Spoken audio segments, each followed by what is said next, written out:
যশোর জেলার অভয়নগর উপজেলার পায়রা ইউনিয়নের দত্তগাতি পূর্বপাড়া গ্রামে মণ্ডল বাড়িতে আজকে একটি বাৎসরিক অনুষ্ঠান আজকে অংশগ্রহণ করলাম।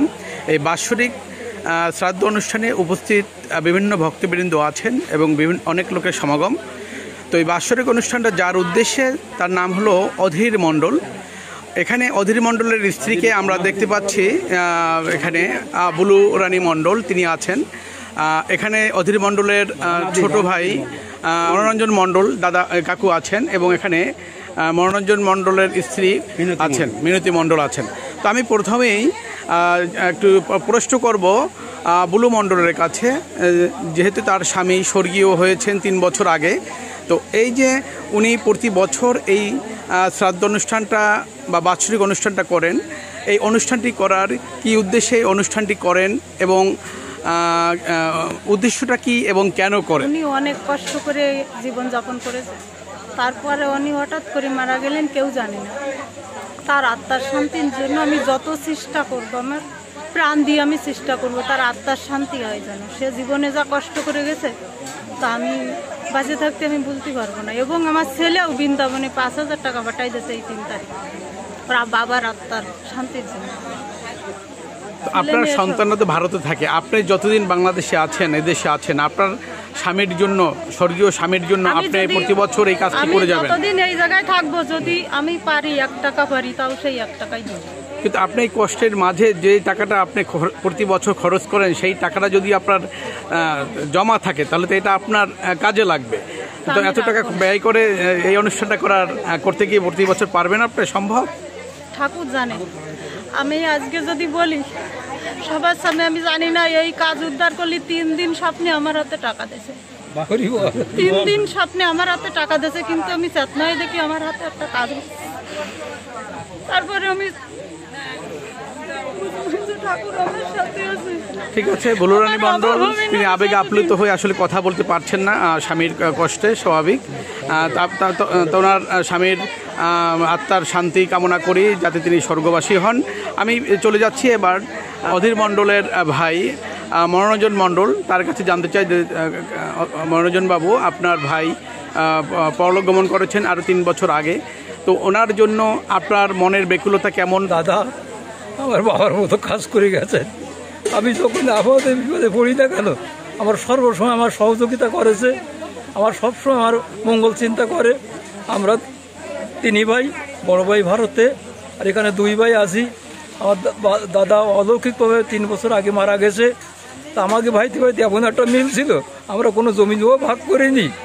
যখন যে সুবিধে যার দরকার আমরা সেইভাবে চলাফেরা করেছি, তাতে আমার দাদার যাতে স্বর্গ প্রাপ্ত হয়, সর্বসময় ঠাকুরের কাছে থাকে। আর আমরা বৌদি এখানে আছে, আর ভাইপো 2 ভাইপো এবং ভাইজি ভারতে। তা আমরা যতদিন থাকি বাইছে ততদিন আমরা করার চেষ্টা করব। ঠাকুর আমাকে যেভাবে করাবে আমরা সেইভাবে করাবো। আমরা এই স্মৃতি কোনোদিন বলবো না।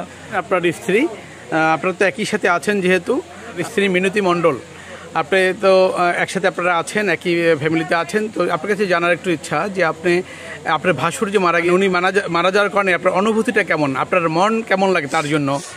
আমাদের যে কোনো সময় আমাকে সবসময় দেয় ভালোবাসতো, কিন্তু ছেলে 2টোরে বেশি ভালোবাসতো। সবসময় দেয়, তার ধ্যান জ্ঞান ছিল যে তাকে সবসময় দেয় মানুষ করবো, তাই তার ইচ্ছা আছে। জয় হরি। ধন্যবাদ। আমরা এখানে তার পরিবারের কথা শুনলাম। আমরা এখানে অনেক লোকজন আছে, সবার কথা শোনা সম্ভব না। তার মধ্যে আমি 2জন মুরব্বীর কাছে শুনতে চাইবো যে অধীর বাবুর, আপনি অধীর মণ্ডল বাবু, স্বর্গীয় অধীর মণ্ডল বাবু, উনি তো চলে গেছেন বিগত 3 বছর আগে।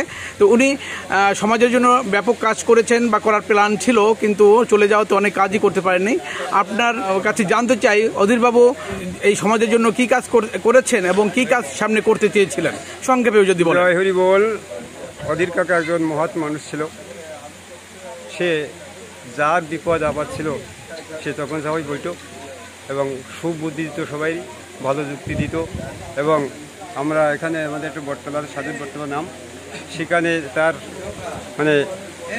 অগাধ দান আছে। সেখানে প্রতিটা ক্ষেত্রে তিনি সবাই উৎসাহিত করত এবং সবাইকে ভালোবাসত।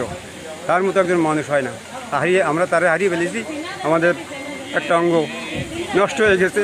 হরি বল, হরি বল, আমি আর কিছু বলতে পারবো না। হরি বল। ধন্যবাদ বাবু আপনাকে। আর আসলে আবেগে আপ্লুত নিয়ে কথা বলতে পারছি না। যাই হোক, আমি আর কারো সাক্ষাৎ দেবো না। সবাই ভালো থাকবেন, দেখা হবে আপনাদের সকলের সাথে। সবাইকে নমস্কার। ঠাকুরের প্রাপ্ততে কিছু আলোচনা তো পারি না, তবু আপনারা যা বলাবেন। এই হরিচাঁদ ঠাকুর আমাদের আসলেন কলিতে, সত্য ত্রেতা দ্বাপর কলি, 4 যুগ। এই 4 যুগ চলে যায়নি বাবা, 4 যুগে এখনো চলছে। মহাজন ব্যক্তিরা জানেন, গুরুজি জানেন, তার কাছে শুনলে পরে জানা যাবে যে 4টে যুগ কিভাবে চলছে। এই সকাল, দুপুর, বিকাল, রাত্র, এই নিয়ে বিশ্লেষণ করলে পরে এই 4 যুগ এসে যায় আমাদের অন্তরের ভিতরে। তা যাব না সেই জায়গায়। রামকান্তের পরে যশবন্তের ঘরে মা অন্নপূর্ণমার উদরে আমার এই হরি ঠাকুরের জন্ম হলো 1218 সালে। 1218 বাংলা সালে আমার এই ঠাকুর আসলেন। যখন উনি আসবেন, আসার আগে লক্ষ্মীকে বলছে, লক্ষ্মী চল, আর দেরি করা যায় না, ভক্তরা ডাকছে, তুমি চলো এবার। লক্ষ্মী বললো কি, আমি যাব না, তোমার সঙ্গে আমি আর যাব না। কেন যাব না? ঠাকুর বলছে, ভগবান বলছে, হরিচাঁদ বলছে যে লক্ষ্মী না গেলে হবে না, তা তুমি কেন যাবা না?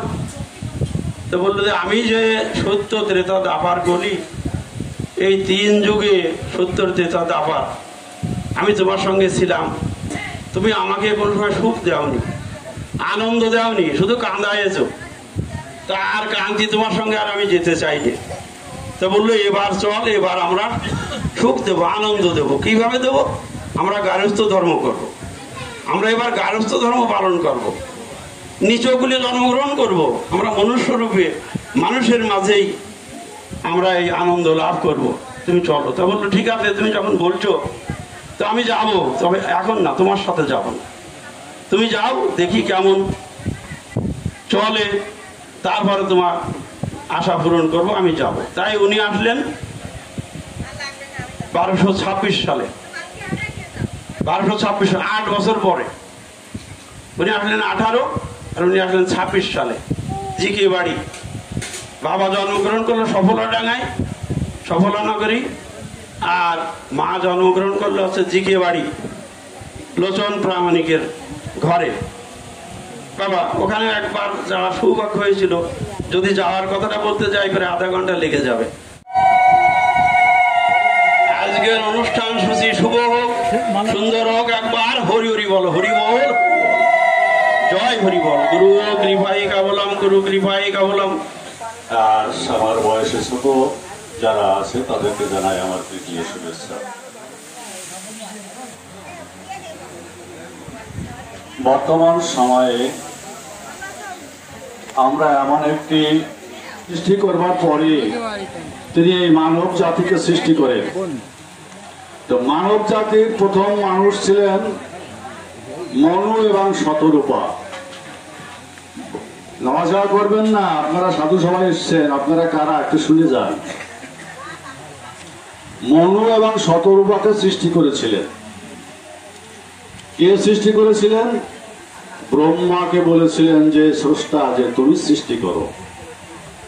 তাহলে ব্রহ্মা একজন আর ঈশ্বর একজন, সৃষ্টিকর্তা ব্রহ্মা। তা ব্রহ্মা এই 2 জনকে সৃষ্টি করলেন, সেখান থেকে এই মানব দেহ আসছে বংশ পরম্পরায়। তাহলে আমাদের এই দেহটা কোন দেহ? মনু এবং শতরূপা থেকে যে দেহ আসছে যুগ যুগ ধরে, তাই প্রত্যেকটা দেহ হচ্ছে মনু এবং শতরূপা। মনু হচ্ছে পিতা আর শতরূপা হচ্ছে মাতা। এটা হচ্ছে সনাতন ধর্ম। সনাতন কি? এই মনু এবং শতরূপাই হচ্ছে সনাতন। পূর্বে ছিল, বর্তমানে আছে, অর্থাৎ আমাদের সন্তানাদি থাকছে। সৃষ্টি যতদিন থাকবে ততদিন এই মনু এবং শতরূপা থাকবে। এখন সনাতন হলো এই মনু এবং শতরূপা। শুনছেন তো? মুনি ঋষিরা এই মনু এবং শতরূপাকে কি বলছে? নারায়ণ নমস্কৃত নরঞ্চৈব নরোত্তম দেবী সরস্বতী ব্যাসং তত জয় মুদিরয়ে। নারায়ণ হচ্ছে এই মানব দেহ, পিতামাতা হচ্ছে নারায়ণ। তাই নারায়ণ নমস্কৃত নরঞ্চৈব নরোত্তম দেবী সরস্বতীকে, মা হচ্ছে দেবী সরস্বতী। তাহলে ব্যাসদেব, তাহলে মা সরস্বতী আমাদেরকে চারিপাশ দিয়ে আষ্টে পৃষ্ঠে আমার বাবার সঙ্গে একসঙ্গে আছে, তাই তো? বাবা বলতে হাড় মজ্জা, আর এই মাংস হচ্ছে মা। তাহলে নারায়ণ আর সরস্বতী। এবারে কি বলছে আমাদের মহাভারত বা রামায়ণে কিন্তু এই শ্লোকটা প্রথমে দেওয়া আছে। তারপরে কি বলছে? অজ্ঞানতিমিরন্ধস্য জ্ঞানাঞ্জন শলাকায়া চক্ষুরুন্মিলিতং যেন তস্मै শ্রী গুরবে নমঃ।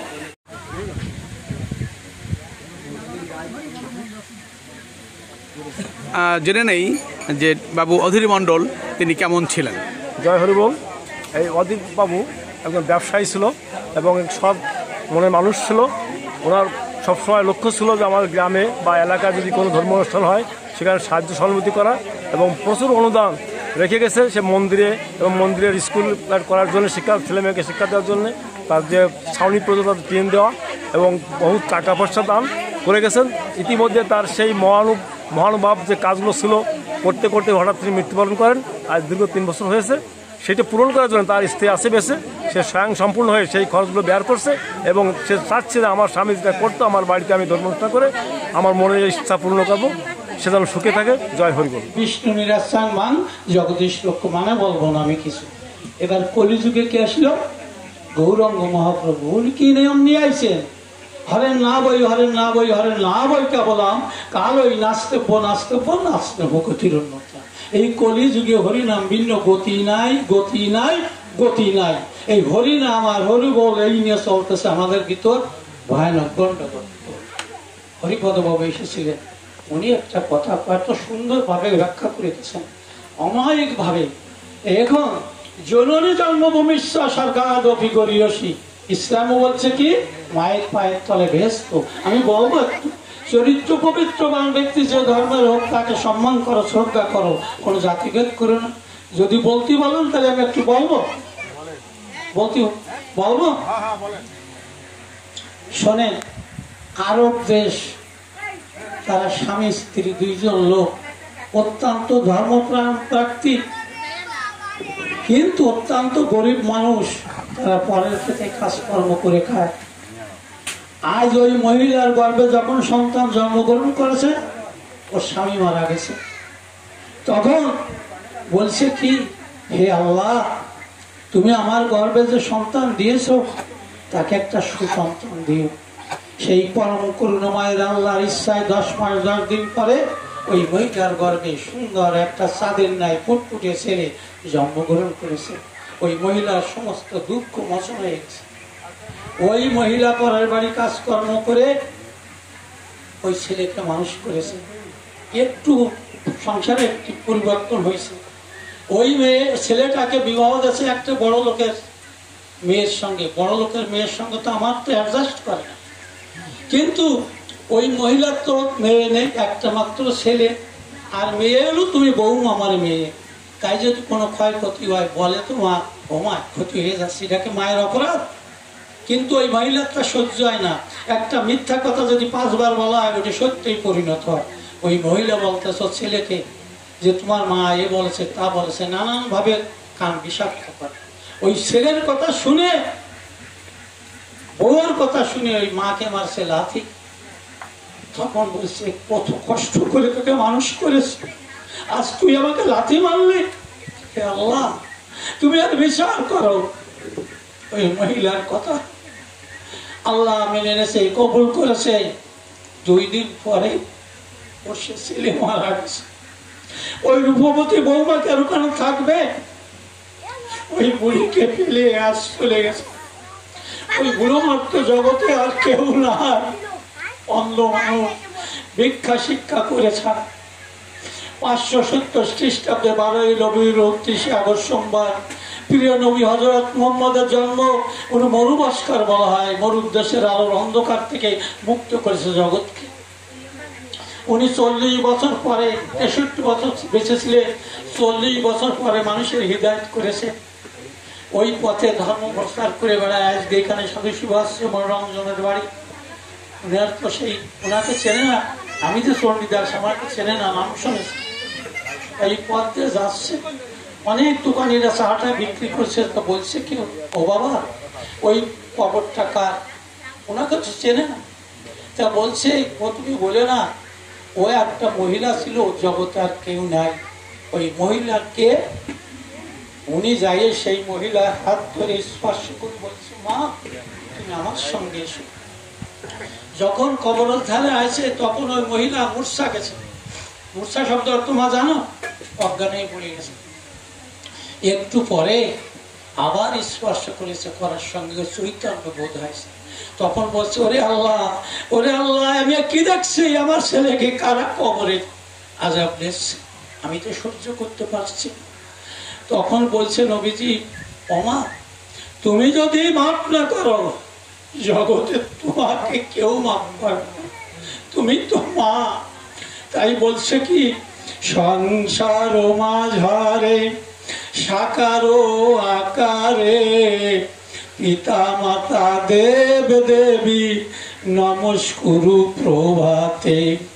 সংসার মাঝারে সাকারো আকারে পিতা মাতা দেব দেবী নমস্কুরু প্রভাতে।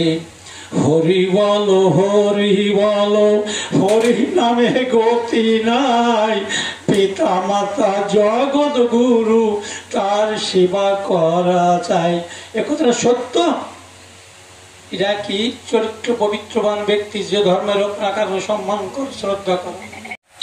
এখন সিংহ তো প্রত্যেক দিন গুহায় থাকে, খাবার জোগাড় করে। সিংহ একদিন দেরি হয়ে যাচ্ছে, ক্ষুধার যন্ত্রণা সহ্য করতে পারছে।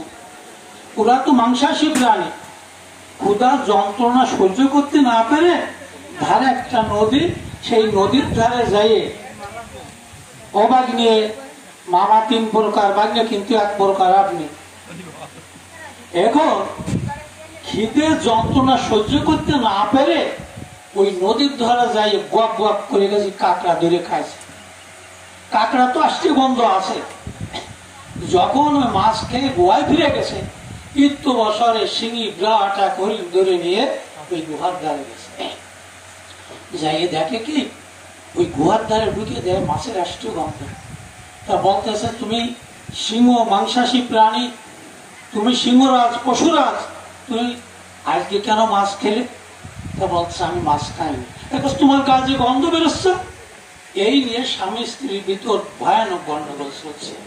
এই তো বছরে এক ব্রাহ্মণ যাচ্ছে, ব্রাহ্মণ সব দেখেছে, যে বলতেছে কি, আপনি তো পুরোহিত ব্রাহ্মণ, আপনি বলুন তো এর কাজে মাছের আসতে গন্ধ বেরোচ্ছে কিনা? হ্যাঁ বেরোচ্ছে। এই কথা বলার সঙ্গে ওই সিংহ ব্রাহ্মণের গা ভেঙে খাই বেড়াচ্ছে। আর তো সাক্ষী নেই, কে সাক্ষী দেবে? বলছে, কই আমার গায়ে তো বেরোচ্ছে না। দূরে দাঁড়িয়ে এক পণ্ডিত মশাই সব অবলোকন করছে। পণ্ডিত মশাই গুহার পাশ থেকে ঘুরতে যাচ্ছে। তা বলছে কি, আপনি তো পণ্ডিত, আপনি তো সত্য কথা বলেন তো।